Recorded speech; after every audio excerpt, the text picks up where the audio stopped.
Ever feel like you're bending over backward to show love to your partner?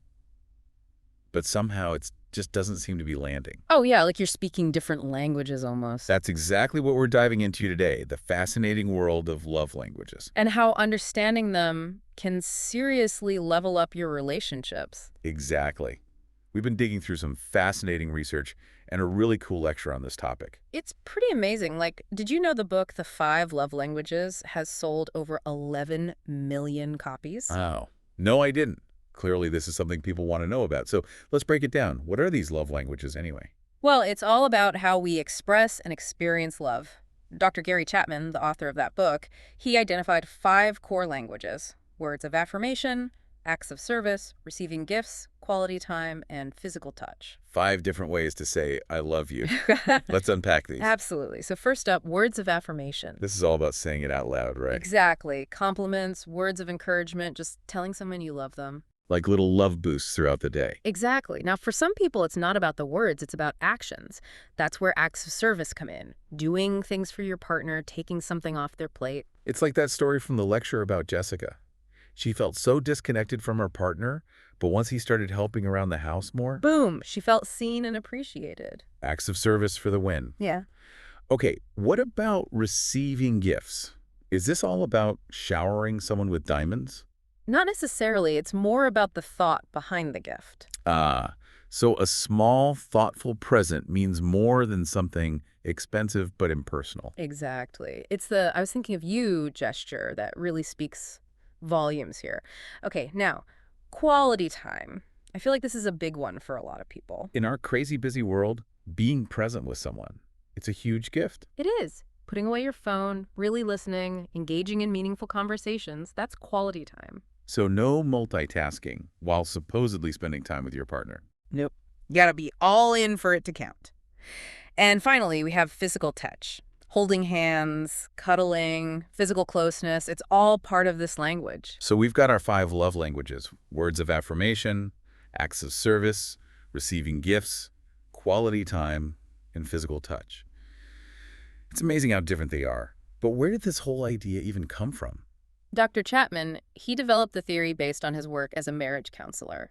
He noticed these patterns in how couples expressed love. And it clearly struck a chord with people, given how popular his book is. I think it gave people a way to talk about something they already felt but couldn't quite put into words. It's like finally having the vocabulary to understand your needs and your partner's needs. It's like a light bulb moment for relationships. Totally. So I'm curious, what makes you feel most loved? Which of these languages speaks to you? Makes you think, right? How we all crave love, but it can look so different for each person. Absolutely. That's why these love languages can be so helpful. They give us a way to understand those differences. It's like having this map to your partner's heart, you know? But I think it's important to remember that these languages aren't set in stone. Oh, you mean they can change over time? Exactly, based on life experiences, growth, all that. The lecture mentioned a couple, Mark and Lucy. Their love languages actually shifted after a period of loss. Wow, that's a powerful example. It shows how important it is to be in tune with those shifts in the people we love. Yeah, be adaptable, right?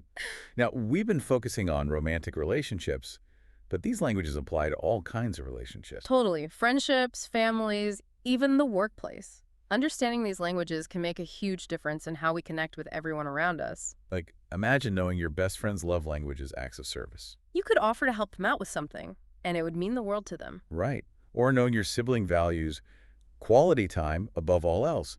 You'd make sure to really carve out that dedicated time to connect. Exactly.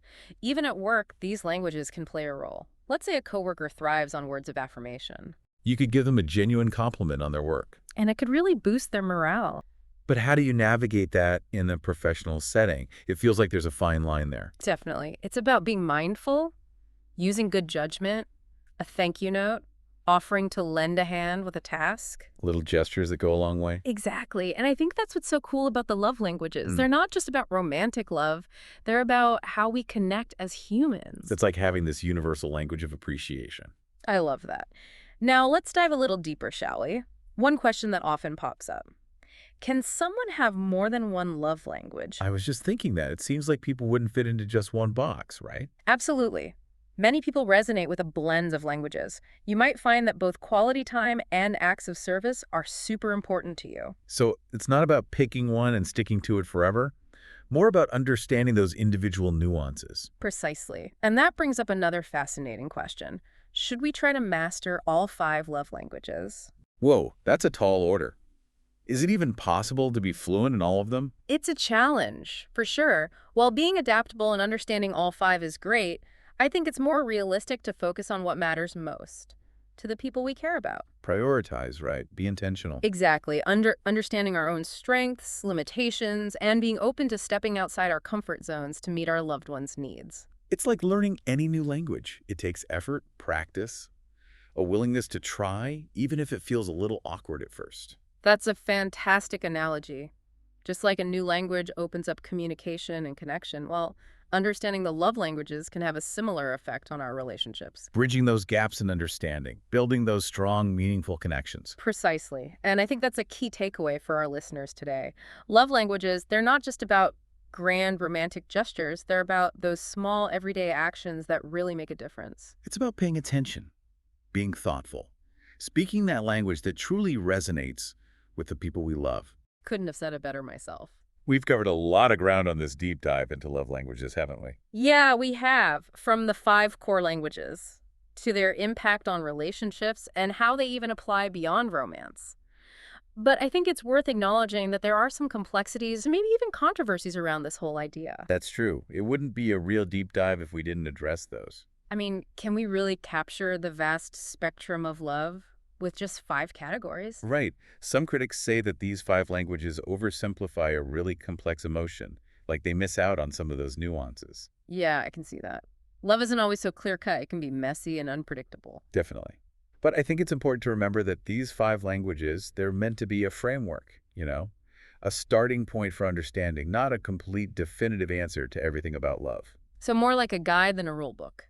Think of it like a map. It helps you navigate, but doesn't show you every little detail. That makes sense.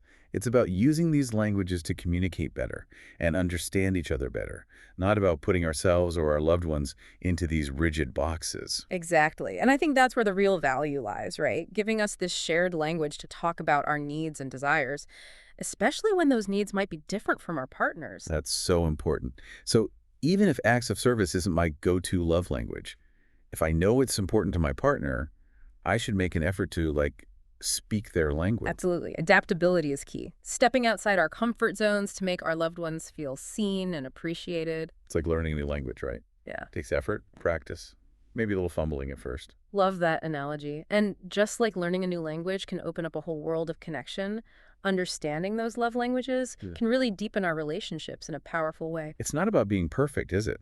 It's about showing up, being present, making the effort. Beautifully put. And at the end of the day, isn't that what love is all about? I think so. It's about showing up for the people we care about, finding ways to make them feel truly loved and appreciated. Couldn't agree more.